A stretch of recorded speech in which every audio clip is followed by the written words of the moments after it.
L'enseignement de ce soir, c'est le texte de Josué, chapitre 1, le verset 9. Josué, chapitre 1, verset 9, il est écrit: ne t'ai-je pas donné cet ordre? Fortifie-toi et prends courage.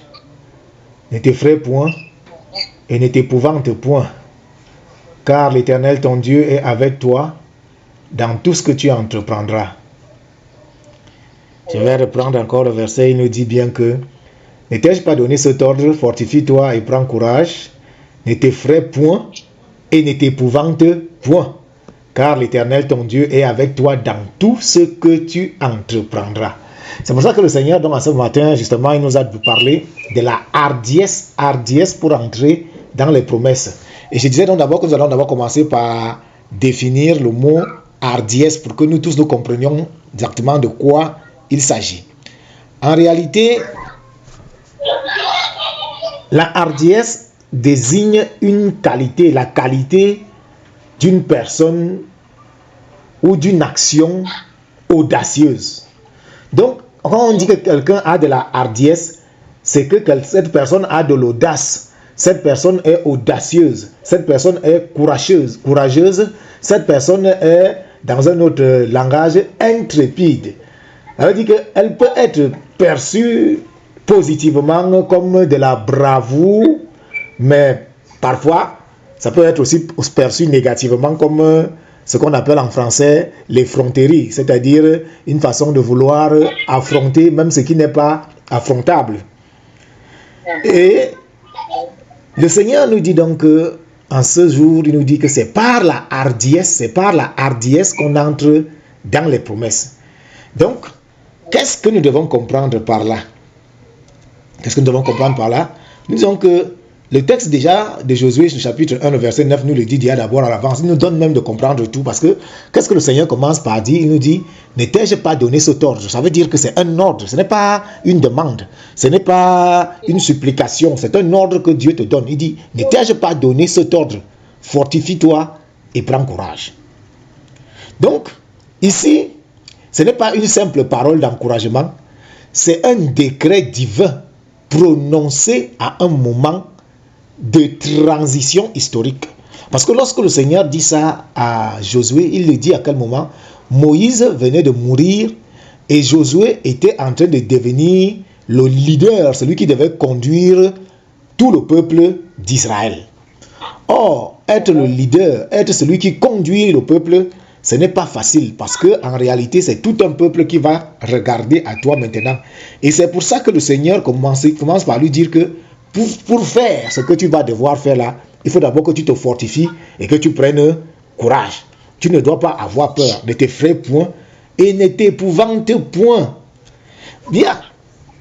Qu'est-ce que nous avons d'abord remarqué avec Moïse? C'est que nous avons remarqué que Moïse a conduit une génération au désert et ce qui s'est passé, c'est que cette génération-là a échoué. C'est une génération qui a échoué, elle a échoué dans le désert. Pourquoi? Ce n'est pas qu'il n'y avait pas les promesses, parce que quand Moïse part chercher cette génération-là en Égypte, le Seigneur a promis de les conduire à Canaan, donc la promesse était là. Donc la promesse, elle existait bien, mais les promesses étaient encore jusque-là, c'est-à-dire que jusqu'à ce que Moïse vienne mourir, la promesse était de l'autre côté du Jourdain. Donc la promesse n'était même pas encore véritablement accomplie. 40 ans dans le désert, la promesse ne s'était pas accomplie. Et il faut donc qu'on comprenne exactement pourquoi les promesses ne se sont pas accomplies. Pourquoi les gens à qui Dieu avait fait la promesse, au final, ils se sont retrouvés sans avoir vu l'accomplissement de cette promesse. Qu'est-ce qui s'est passé? Donc, la parole de Dieu nous montre ici que Josué a eu l'appel. Il avait déjà été appelé par Dieu. Il avait même déjà été oint par Dieu. Mais il n'avait pas encore la hardiesse nécessaire pour pouvoir conduire le peuple de Dieu. Donc, ici, Dieu ne rappelle pas d'abord la promesse. Ce n'est pas d'abord de la promesse qu'il te parle. Il te parle d'abord de ce qui doit te conduire. Donc, il exige quoi? Il exige le courage. Parce que les promesses ne s'héritent pas simplement par révélation. Non. Mais elle s'hérite aussi par la hardiesse spirituelle, donc par l'audace spirituelle, par le courage spirituel que tu vas avoir. C'est comme ça que tu peux maintenant entrer dans l'héritage des promesses. Il y a une chose que nous devons comprendre, c'est que lorsque Dieu te fait une promesse, la promesse ne supprime pas la peur. Parce que Nous savons que, à chacun d'entre nous, nous savons bien que Dieu nous a fait des promesses. Mais nous nous rendons compte qu'à un certain moment, il y a des moments où en réalité, c'est comme si la peur veut nous rattraper. Donc on comprend que la promesse en elle-même ne supprime pas la peur. Mais Dieu dit ici à Josué, ne t'effraie point, ne t'épouvante point. Ça veut dire que même si la promesse en elle-même ne supprime pas la peur, toi, tu dois chasser la peur de ton cœur. Tu dois chasser la peur de ton cœur parce que la peur et l'appel de Dieu ne peuvent pas exister ensemble au même endroit. Donc la peur et l'appel à la promesse ne peuvent pas exister ensemble au même endroit. Pour que Dieu puisse accomplir ce qu'il doit accomplir dans ta vie, la première des choses que tu dois faire, c'est que tu dois chasser la peur. La peur doit partir. Donc, il y a une chose que le Seigneur nous montre, c'est que, de même que Josué, justement, il avait marché avec Moïse, il avait vu la mer rouge déjà s'ouvrir. Josué avait déjà vu la gloire de Dieu parce qu'au moment où Moïse partait parler avec Dieu, Josué était souvent là. Donc, il avait déjà vu la gloire de Dieu. Mais, il n'avait pas encore conduit le peuple. Donc, c'était quelque chose de nouveau qu'il allait commencer à faire. Une chose nouvelle.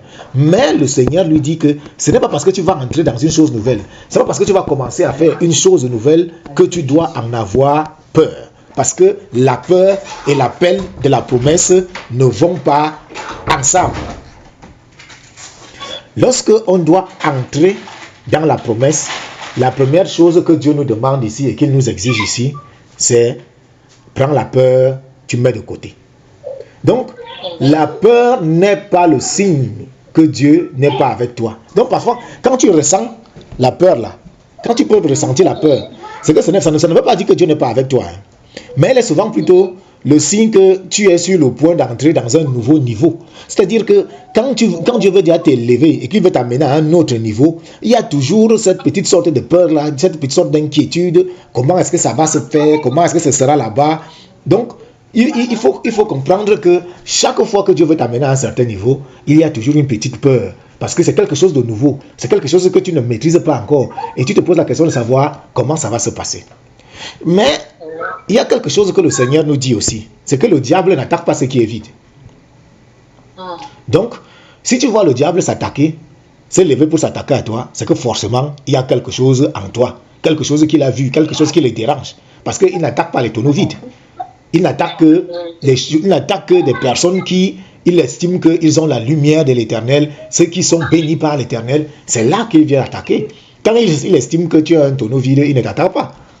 Donc, quand tu vois il se lève et qu'il se met à t'attaquer, c'est qu'il attaque ce qui est prophétiquement chargé. Ça veut dire que Dieu a déclaré une parole, Dieu a fait une promesse dans ta vie, et c'est à cette promesse-là qu'il vient s'attaquer. Parce qu'il ne veut pas voir cette promesse-là s'accomplir. Donc, comme on le disait donc ici, le Seigneur nous a parlé de la hardiesse. La hardiesse, et j'expliquais bien que la hardiesse, c'est un ordre. Ce n'est pas une option. L'option, c'est que tu peux choisir autre chose. Tu peux choisir de faire autre chose. Mais dans le cas présent, la hardiesse, là, qui est le courage, l'audace de se lever et d'aller faire des choses sans avoir peur, ici, Dieu ne donne pas l'option. Il ne te dit pas que je te donne la possibilité de choisir. Non, il dit, ne t'ai-je pas donné cet ordre? C'est un ordre que Dieu te donne. Il t'ordonne d'être courageux. Il t'ordonne d'être audacieux, d'oser entreprendre, faire des choses. Donc, tu ne vas pas attendre là que toutes les choses se préparent, qu'elles soient déjà bien préparées pour que tu dises que bon, maintenant, non. C'est que tu te lèves avec audace et tu dis, j'ai foi en mon Dieu, j'ai la certitude que mon Dieu est avec moi et je sais qu'avec mon Dieu, je vais y arriver. Même si cette chose paraît difficile au départ, je sais qu'avec mon Dieu, je vais arriver. Donc, Dieu ne te dit pas que mon enfant, tu es déjà prêt, tu peux partir. Non. Il ne te demande pas si tu te sens déjà prêt même à partir. Non. Il ne te pose pas la question de savoir est-ce que tu as déjà confiance. Non. Il te dit lève-toi maintenant et pars. Donc lève-toi et va faire ce que tu dois faire. Parce qu'il te l'ordonne. Parce que quand il parle de ça, pourquoi? Parce que en fait, c'est parce qu'il a déjà préparé une position spirituelle. Ce n'est pas une émotion, mais c'est une position spirituelle. Et il te dit fortifie-toi. Cela implique que tu dois t'endurcir intérieurement. Ça veut dire qu'il y a des choses qui ne doivent pas t'affecter. Des paroles, peut-être même des paroles malveillantes, peut-être des paroles même humiliantes. Ça ne doit pas te décourager, ça ne doit pas t'affecter. Mais il faut être endurci à l'intérieur de toi, de telle sorte que tu es capable d'affronter tout genre de situation. Il faut être affermi dans la décision. Ça veut dire que quand tu as déjà pris une décision, que voici ce que, avec mon Dieu, j'ai décidé de faire, tu restes attaché à cette décision-là. Tu sais que même si ça paraît difficile, même s'il y a des oppositions, Dieu est souverain dans toutes les situations. Il te donnera la possibilité de pouvoir accomplir ce que tu dois accomplir. Donc, être audacieux, être courageux, c'est refuser de reculer. Il faut refuser de reculer. On dit que la foi devient opérationnelle seulement quand elle est accompagnée de courage. Donc, tant que tu n'as pas le courage, la foi n'est pas véritable.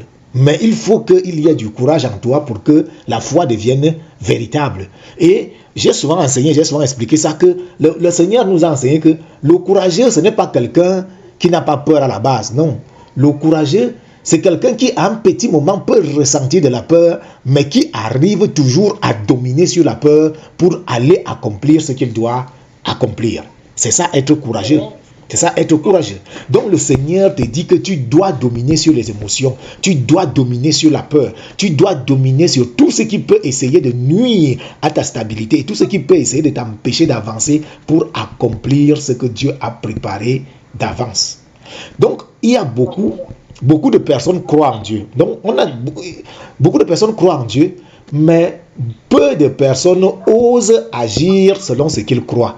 Ça veut dire que tu crois bien que Dieu est capable de faire des choses. Il est capable d'ouvrir la mer rouge. Il est capable de faire couler l'eau à partir d'un rocher. Il est capable de faire pleuvoir la manne dans le désert. Tu le sais. Mais maintenant, pour que tu engages donc maintenant ton propre projet qui te paraît difficile, tu n'arrives pas à faire confiance à Dieu. Pourquoi? Parce que tu te dis que bon, c'est vrai qu'il a fait ça, mais est-ce qu'à mon tour, il va vraiment faire aussi la même chose? C'est pour ça que le Seigneur te dit, et il te répète encore, fortifie-toi et prends courage. Bon, parce qu'il faut savoir que le Seigneur nous explique que lorsqu'il fait des promesses, ce que l'ennemi fait, c'est qu'il vient se placer à la porte pour garder les promesses là. Donc il fait la résistance pour que tu n'entres pas dans les promesses. Donc les promesses parfois se retrouvent gardées par des géants. Et des géants là, comme on parle des géants là, on parle parfois des géants mentaux. Ça veut dire que c'est dans tes pensées, c'est dans ton esprit. Ce sont des choses spirituelles. Ce sont des géants économiques. Ça veut dire que à un certain moment, tu as des difficultés financières pour pouvoir accomplir ce que tu dois accomplir. Tu as des bonnes idées, tu as la capacité de faire de grandes choses, mais tu es limité financièrement. Il y a des murailles que l'ennemi met devant toi pour t'empêcher de parvenir au sommet. Il y a des oppositions qui sont parfois visibles, et d'autres qui sont invisibles. Mais le Seigneur te dit, fortifie-toi et prends courage. Ça veut dire que quelle que soit la taille, la hauteur de la muraille, quelle que soit l'épreuve, tu as toujours la possibilité de trouver une solution. Il faut comprendre que les promesses que Dieu nous fait, ce sont des promesses qui sont gratuites. Donc Dieu il nous donne des choses gratuitement. Lorsque Dieu nous fait la promesse, ce n'est pas parce qu'on lui a donné quelque chose à l'avance. Non, c'est juste par bonté. Donc, comme nous disons, c'est par grâce qu'il nous fait des promesses. Mais il faut comprendre que l'accès à ces promesses-là sera toujours contesté. Donc, Dieu te positionne quelque part. Après, les gens commencent à dire que pourquoi est-ce que Dieu l'a positionné là? Pourquoi lui et pas moi? Donc, il peut arriver que tu vois la promesse que Dieu t'a faite. Tu contemples même la promesse que Dieu t'a faite. Parfois même, tu es même en train de prêcher que non, voici la promesse que Dieu t'a faite. Parfois, tu admires la promesse que tu as faite, mais il arrive à un certain moment que tu n'arrives même pas à entrer dans cette promesse-là toi-même. Alors que tu la contemples, tu prêches, tu parles, tu admires même cette promesse-là, mais tu n'arrives pas à entrer dedans. Pourquoi? Parce qu'il te manque de l'audace, parce qu'il te manque du courage, parce que tu n'arrives pas à vaincre les géants qui sont parfois mentaux, que l'ennemi met pour t'empêcher justement d'entrer dans la promesse. Il faut comprendre que le plus important, la source de la hardiesse, donc la source du courage, c'est Jésus-Christ lui-même. C'est Jésus-Christ qui est la source du courage. Donc il faut comprendre que même quand quelque chose te paraît difficile, même quand une montagne paraît être devant toi, ce que tu dois te dire à l'intérieur de toi, c'est que ce que je vais faire là, ce n'est pas par moi-même. Dieu est avec moi. Jésus est avec moi. Parce que Dieu te dit, je suis avec toi. Vous voyez justement dans le verset, il dit, je suis avec toi.